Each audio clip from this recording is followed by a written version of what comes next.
Bismillahirrahmanirrahim. Assalamualaikum warahmatullahi wabarakatuh. Salam sejahtera untuk kita semua dan semoga kita selalu dalam lindungan Allah Subhanahu wa taala. Terima kasih telah menyempatkan diri untuk menonton video ini. Perkenalkan, nama saya Wodi Nuswada SST MTRK.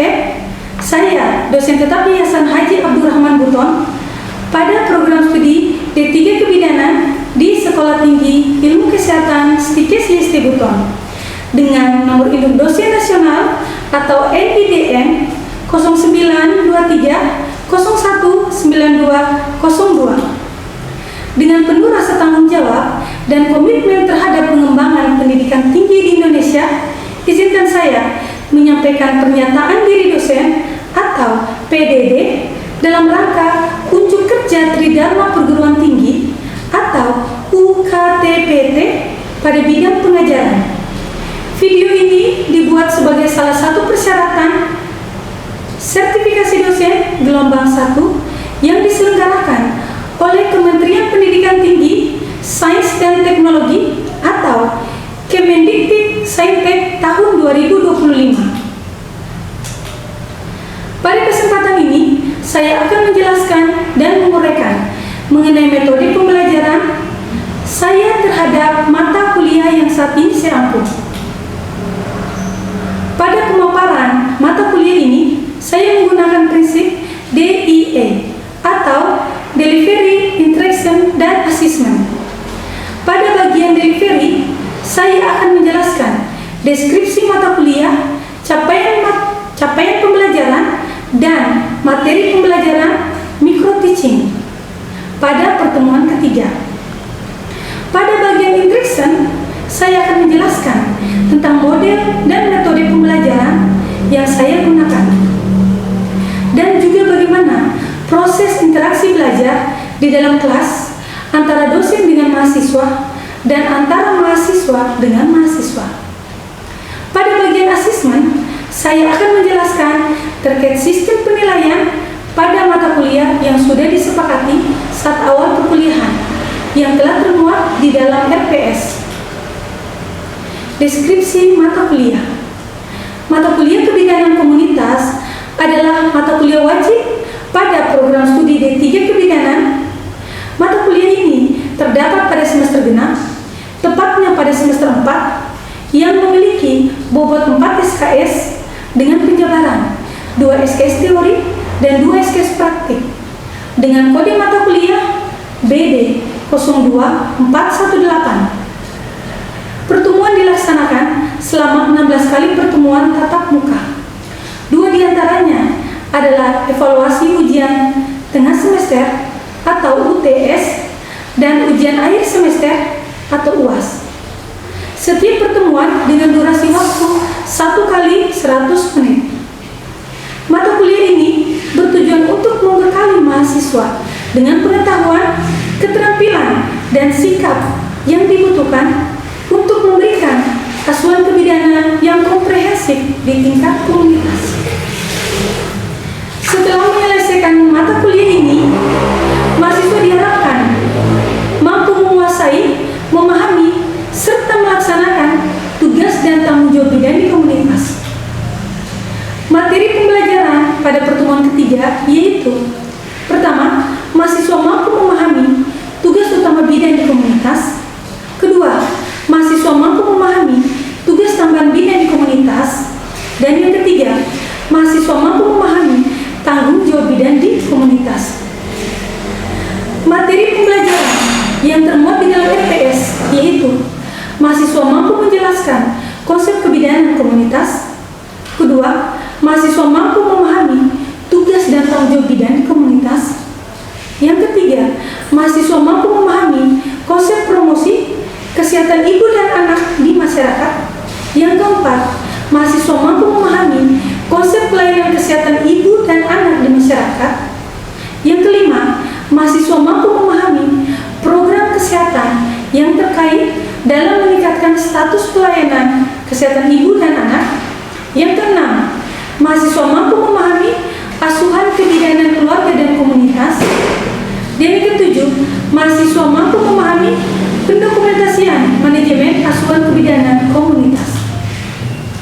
Pelaksanaan pembelajaran mata kuliah kebidanan komunitas dilaksanakan secara daring, yaitu proses belajar mengajar dilakukan secara langsung di dalam kelas dengan cara tatap muka antara saya dan mahasiswa dan bisa berinteraksi mulai dari saya menjelaskan materi dan memberikan pertanyaan ataupun sebaliknya. Metode pembelajaran yang pertama, ceramah atau penyampaian materi. Saya lakukan dengan harapan mahasiswa dapat memahami dan memperoleh materi secara luas. Kemudian diskusi atau metode pembelajaran yang menghadapkan peserta didik pada suatu permasalahan. Tujuan utama metode ini adalah untuk memecahkan permasalahan, menjawab pertanyaan, dan memahami pengetahuan peserta didik, serta untuk membuat suatu keputusan. Kemudian tanya jawab atau metode mengajar dengan komunikasi langsung yang bersifat dua arah antara dosen dan mahasiswa ataupun sebaliknya, baik itu bertanya ataupun memberikan jawaban. Kemudian studi kasus atau metode ini berbentuk penjelasan tentang masalah, kejadian atau situasi tertentu. Kemudian mahasiswa ditugasi mencari alternatif pemecahannya. Selanjutnya, penugasan terstruktur merupakan seperangkat tindakan yang dirancang untuk proses belajar peserta didik dengan memperhitungkan kejadian-kejadian internal yang berlangsung di dalam peserta didik. Interaksi yang saya lakukan dalam proses belajar mengajar dengan mahasiswa adalah dengan cara diskusi dan tanya jawab sebagai bentuk umpan balik dengan tujuan agar mahasiswa dapat lebih memahami tentang materi yang dibahas. Terkait sistem penilaian terhadap hasil akhir mata kuliah ini, ada 4 aspek yang dinilai sesuai aturan dari Stikes YST Buton, yaitu yang pertama, kehadiran 10%, tugas 20%, ujian tengah semester 30%, ujian akhir semester 40%. Selanjutnya, saya akan menampilkan cuplikan video salah satu pertemuan dari topik mata kuliah ini, yaitu tugas dan tanggung jawab bidang di komunitas. Selamat menyaksikan video ini. Bismillahirrahmanirrahim. Assalamualaikum warahmatullahi wabarakatuh. Waalaikumsalam warahmatullahi wabarakatuh. Pertama-tama, marilah kita panjatkan puji dan syukur kehadirat Allah Subhanahu wa Ta'ala, karena atas rahmat, berkah dan hidayahnya lah, sehingga pada sore hari ini kita dapat berkumpul bersama-sama di ruangan kelas 301 dalam rangka mengikuti proses kegiatan belajar mengajar. Nah, sebelum kita mulai perkuliahan ini, marilah kita berdoa bersama-sama menurut kepercayaan dan agama masing-masing. Berdoa dimulai.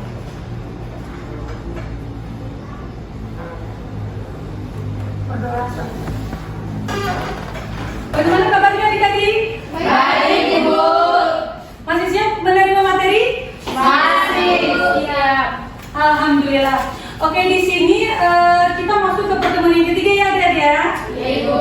Pertemuan ketiga yaitu tugas dan tanggung jawab bidang di komunitas. Namun sebelum kita masuk di pertemuan ketiga, Ibu akan mereview kembali di pertemuan yang kedua minggu lalu, ya. Ibu mau tanya, adik-adik di sini hari itu tidak tentang pengertian bidang? Ya, silakan. Bidang adalah seorang perempuan yang telah lulus dari pendidikan bidang dan telah terregistrasi sesuai peraturan perundang-undangan. Oke, bagus ya. Jadi di sini bidan adalah seorang perempuan yang telah lulus dari pendidikan bidan, yang telah diakui oleh negara dan organisasi profesi dan telah mendapatkan kompetensi untuk bisa menjalankan praktik kebidanan.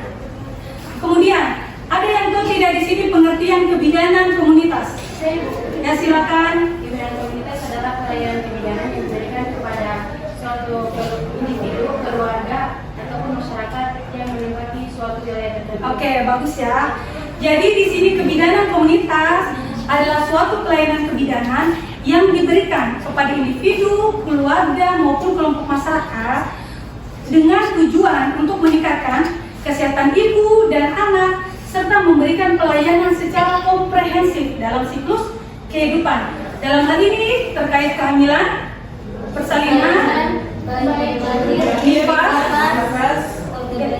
oke. Oke, bagus ya. Oke, selanjutnya kita masuk ke pertemuan ketiga dengan tema tugas dan tanggung jawab bidan di komunitas. Oke, di sini ada 3 tujuan pembelajaran yang akan kita capai, ya. Pertama yaitu apa itu sih tugas utama bidan di komunitas? Kemudian tugas tambahan bidan di komunitas serta tanggung jawab bidan di komunitas. Oke, di sini ada tugas utama bidan di komunitas. Pertama yaitu pelaksana asuhan atau pelayanan kebidanan, ya.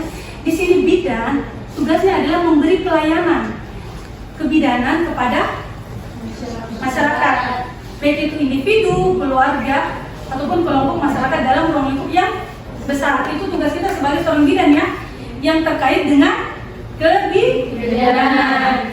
Oke, kemudian yang kedua pengelola kesehatan ibu dan anak hingga KB. Jadi di sini tugas kita sebagai seorang bidan juga sebagai pengelola dalam unit kerja, misalnya dapat mengelola kegiatan di puskesmas, polindes, hingga di BPM, bidan praktek mandiri, dengan berkolaborasi dengan tenaga profesi lainnya, misalnya perawat ataupun dokter. Oke, kemudian di ketiga yaitu pendidik. Bidan tugas utamanya juga sebagai pendidik. Dia mendidik, memberikan edukasi, memberikan informasi baik kepada individu, keluarga ataupun masyarakat dalam ruang lingkup kebidanan. Kemudian penelitian dalam asuhan kebidanan, maksudnya bidan juga dapat mengkaji keadaan pasiennya, ya, dalam ruang lingkup kebidanan. Oke, next ya. Di sini pelaksanaan asuhan atau pelayanan kebidanan. Terdiri atas 2 poin. Pertama yaitu melaksanakan asuhan kebidanan dengan standar profesional. Maksudnya bahwa ketika kita bidan itu harus melaksanakan kegiatan atau tindakan kebidanan kita harus sesuai dengan ilmu pengetahuan yang kita miliki dan keterampilan yang kita miliki, ya. Jangan kita melakukan suatu tindakan yang tidak sesuai dengan ilmu pengetahuan kita dan keterampilan kita. Kalau kita melakukan tindakan itu berarti kegiatan kita tidak profesional karena tidak sesuai dengan pengetahuan kita, tidak sesuai dengan keterampilan kita. Oke? Contohnya misalnya kita sebagai seorang bidan apa? Menolong persalinan yang normal, ya. Jadi jika kita mendapatkan kasus yang tidak normal dalam hal ini SC, jelas itu bukan tugas kita sebagai seorang bidan, ya. Itu tugasnya seorang dokter, ya. Jadi lakukanlah tindakan pelayanan kebidanan yang sesuai dengan kewenangan kalian sebagai seorang bidan. Kemudian yang kedua, melaksanakan asuhan kebidanan ibu hamil, bersalin, nifas, bayi baru lahir, balita KB, ibu hingga masa klimakterium serta menopause dengan melibatkan klien atau keluarga kliennya. Dalam hal ini kita sebagai seorang bidan ketika memberikan pelayanan kebidanan kepada pasien, bukan cuma pasiennya atau kliennya, tapi dengan melibatkan keluarganya sih pasiennya.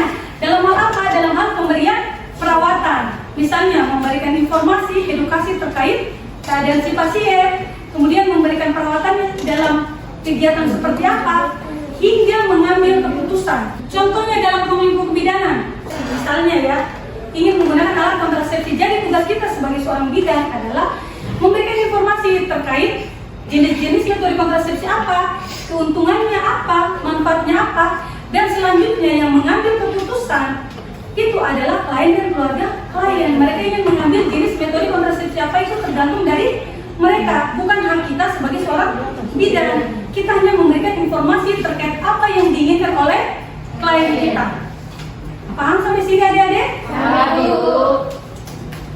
Oke, yang kedua yaitu pengelolaan kesehatan ibu dan anak serta KB.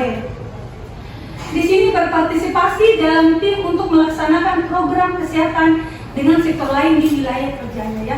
Maksudnya bahwa kita sebagai seorang bidan ini bisa bekerja sama atau berkolaborasi dengan sektor lain dalam melakukan suatu tujuan program kesehatan tertentu, ya. Dengan sektor lainnya seperti apa? Dengan perawat, dokter ataupun kader kesehatan ya. Contohnya misalnya dalam ruang lingkup kebidanan, program kesehatan terkait pemberian imunisasi. Jadi kita sebagai seorang bidan bukan cuma kita yang datang ke lapangan untuk melakukan imunisasi kepada bayi-bayi itu, tapi juga dengan sektor-sektor lain, sektor perawat, dokter ataupun kader kesehatan. Jadi kita berkolaborasi, bermitra dalam melakukan program kegiatan tadi, misalnya pemberian imunisasi ya. Kemudian pendidikan individu, keluarga, dan masyarakat. Jadi bidan juga itu tugasnya memberikan pendidikan ya, edukasi kepada individu, keluarga, dan juga masyarakat. Ini dia bisa melaksanakan bimbingan, penyuluhan, pendidikan pada klien, masyarakat, dan tenaga kesehatan termasuk siswa bidan ya. Contohnya kayak adik-adik sekalian kan siswa bidan ya. Jadi adik-adik sekalian itu mendapatkan informasi juga dari seorang bidan juga. Ibu juga seorang bidan ya.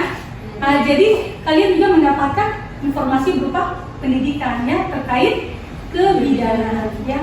Begitu pula dengan kader kesehatan dukun bayi yang berhubungan dengan kesehatan ibu dan anak yang sesuai dengan bidang tanggung jawab bidan.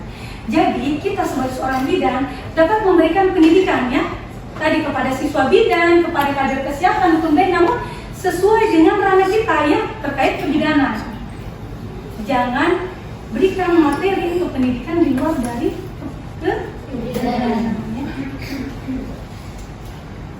Kemudian bidan sebagai peneliti. Pertama yaitu melaksanakan penelitian secara mandiri. Jadi di sini bidan kita bisa melakukan penelitian secara mandiri atau secara individu ya. Misalnya kita bidan yang bertugas di puskesmas ya. Jadi kita ingin meneliti secara individu nih tentang misalnya ya pengaruh penggunaan akseptor KB implan terhadap kenaikan berat badan ibu. Misalnya ya. Kemudian kita bisa juga melakukan penelitian secara kolaboratif. Kolaboratif ini maksudnya kita bermitra, bekerja sama dengan tenaga profesi lainnya seperti perawat, dokter. Jadi kita melakukan penelitian bisa bersama-sama dengan mereka. Misalnya ya, contohnya dalam ruang lingkup kebidanan, misalnya kita mengambil penelitian kolaboratif tentang faktor-faktor yang mempengaruhi ibu hamil bersalin di rumah sakit misalnya. Jadi jelas faktor-faktornya apa saja. Apakah karena jaraknya, kenyamanannya, fasilitasnya. Nah,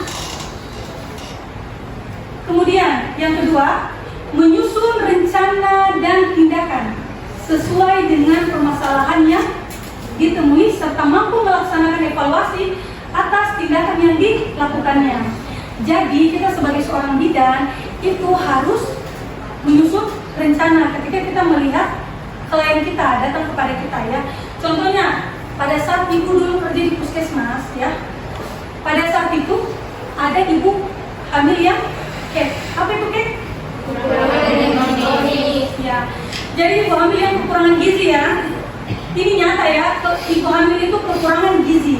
Jadi jelasnya kita sebagai seorang bidan menyusun rencana bagaimana ini ibu hamilnya ini agar tidak iya kan? Kita menyusun rencana dan tindakan apa yang akan kita lakukan untuk mengatasi masalah ibu hamil ini. Nah, langkah pertama yang pada saat itu kami lakukan adalah pemberian edukasi ya, memberikan informasi kepada ibu hamil yang kayak itu bahwa mengonsumsi gizi seimbang itu adalah hal yang terpenting, terutama pada saat hamil. Karena kalau ibu hamil yang kekurangan gizi, jelasnya akan mempengaruhi pada tumbuh kembang janin di dalam rahim. Karena gizi di dalam rahim itu dari si ibunya untuk si janin ya. Jadi kita harus memberikan edukasi kepada si ibunya. Kemudian setelah itu kita ada program pemerintah terkait cake ya, ibu hamil yang cake. Jadi diberikan biskuit tambahan, itu gratis dari pemerintah. Setelah itu bulan depan kemudian kita melihat hasilnya, apakah tindakan yang kita berikan ini, evaluasinya ini apakah berhasil atau tidak, dengan melihat timbangan berat badan si ibunya. Pada saat dulu itu timbangan ibunya itu sekitar 52 kg. Bulan depan dia mengecek kembali, dalam hal ini melakukan pemeriksaan kehamilan ya, itu naik menjadi 54 kg. Jadi tindakan yang kita lakukan berarti berhasil. Jadi memang pentingnya pemeriksaan kehamilan untuk bisa memantau keadaan ibu dan juga si janinnya. Oke, kemudian di sini tugas tambahan bidan di komunitas ya. Pertama, melakukan upaya perbaikan kesehatan lingkungan ya. Jadi kalau kita itu bertugas di suatu lingkungan ya, di suatu wilayah kerja tertentu, terus lingkungannya kita kotor ya, dalam hal ini sampahnya bertebaran di mana-mana ya, sehingga banyak lalat, berbau, air tergenang di mana-mana, itu bagus atau tidak? Tidak. Jadi jelasnya pada saat kita bidan ketika bertugas itu kita harus melakukan perbaikan kesehatan lingkungan tersebut ya. Dengan cara apa? Dengan cara melakukan edukasi, dengan penyuluhan kepada masyarakat setempat bahwa pentingnya kesehatan lingkungan, dalam hal ini kebersihan lingkungannya, karena dengan lingkungan yang kotor akan mengakibatkan penyakit ya. Kemudian melaksanakan pelatihan dan pembinaan pada kader kesehatan ya. Jadi di sini kita sebagai seorang bidan juga bisa memberikan pelatihan dan pembinaan kepada kader-kader kesehatan terkait dengan kompetensi yang kita miliki. Ya, misalnya seperti kegiatan senam hamil, kita bisa memberikan pelatihan atau pembinaan kepada kader kesehatan. Kemudian memberikan obat-obatan sederhana sesuai dengan kewenangannya. Ya, jadi kita sebagai seorang bidan bisa memberikan obat-obatan yang sederhana ya. Misalnya kalau pasien datang ke kita, misalnya kita jaga di pusko atau di polindes, pasien datang ke kita misalnya sakitnya demam, kita bisa berikan obat paracetamol ya, obat batuk, OBH, dan intinya obat-obat yang sederhana.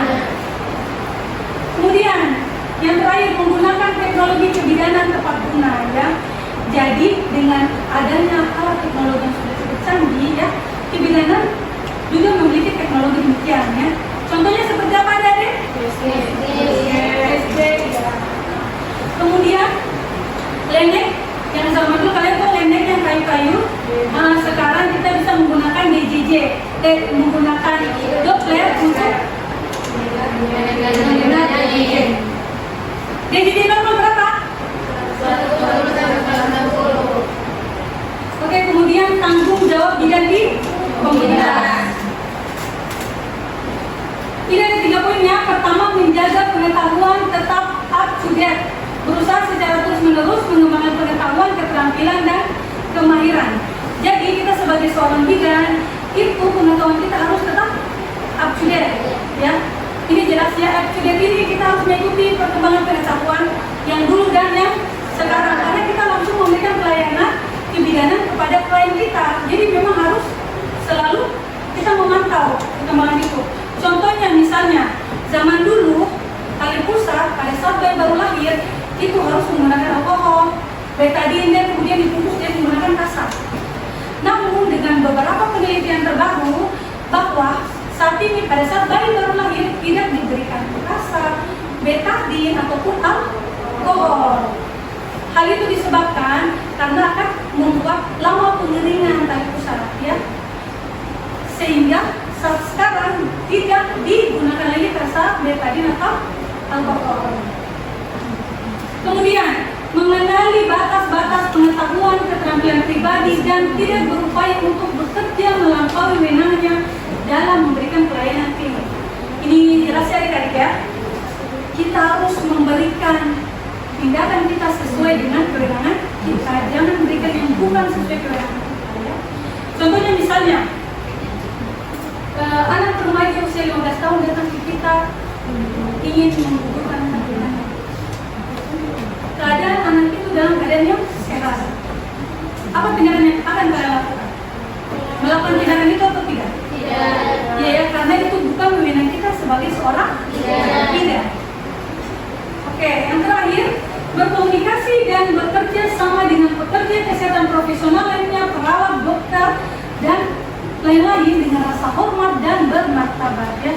Maksudnya pada saat kita berada di suatu ruang lingkup, di suatu instansi pekerjaan ya, kita harus berkomunikasi dan bekerja sama yang baik dengan anggota profesi lainnya, saling menghargai, saling menghormati, agar kita nyaman bekerja di tempat tersebut. Ya, sama kayak kalian ini kan, kalian harus saling menghargai, saling menghormati, agar kalian bisa berkomunikasi dengan bagus, tidak bertengkar, iya kan?